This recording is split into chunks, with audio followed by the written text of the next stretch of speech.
আসসালামু আলাইকুম। Let's explore Brishtidhara resort. ছোটোখাটো সুন্দর একটা রিসর্ট, এন্ট্রিটাও খুব গাছপালায় ভরা। ছোটোখাটো ফ্যামিলি গেট টুগেদার, বার্থডে পার্টির জন্য পারফেক্ট একটা জায়গা। ডেকোরেশনগুলো মিনিমাল বাট সুন্দর। এখানে পিকচার ফ্রেমস ছিল, পাশেই সুইমিং পুল, সব মিলিয়ে খুব সুন্দর। ওয়েলকাম ড্রিঙ্কসটা মোটামুটি মডারেট ছিল। এই তো পুল এরিয়াটাও মোটামুটি ভালোই বড় ছিল। আশেপাশে অনেক গ্রিনারিজের জন্য চারপাশের এনভায়রনমেন্টটা খুব সুন্দর লাগছিল। তো এখানে আবার ফ্রন্ট থেকে আমি একটু দেখিয়ে দিই। প্লেসটা মিনিমালের মধ্যেও খুব সুন্দর একটা জায়গা। রুমগুলো একটু দেখিয়ে দিচ্ছি। মোটামুটি ভালোই বড় ছিল। একটা বেডের সাথে ওয়াশরুম অ্যাটাচ ছিল, আর একটা বেডের সাথে অ্যাটাচ ছিল না। ওয়াশরুমটাও মোটামুটি ভালোই বড় ছিল। এটা সেকেন্ড রুম। এটা ভিউটা খুব সুন্দর। এন্ট্রি প্লেসটা এখান থেকে দেখা যায়।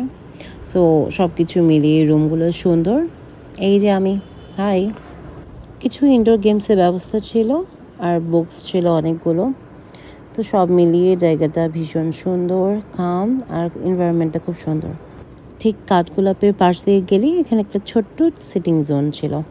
চা কফি খাওয়ার জন্য পারফেক্ট জায়গা। মিড মর্নিংয়ে ওরা আম মাখা দিয়েছিল নিজের গাছের। এই উপরে ছাদের এখানেই ওদের গাছটা আছে। লাঞ্চের খাবারটাও খুব মজার ছিল, সব আইটেমস ছিল। শেষে ডেজার্ট দিয়েছিল আইসক্রিম।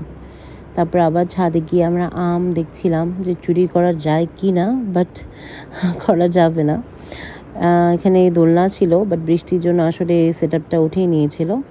চারিদিকে অনেক বাতাস, বৃষ্টি বৃষ্টি ভাব ছিল। ওয়েদারটা একদম গরম থেকে ঠান্ডা হয়ে গিয়েছিল, সাথে আল্লাহর রহমতে সুন্দর বৃষ্টি শুরু হয়ে গিয়েছিল।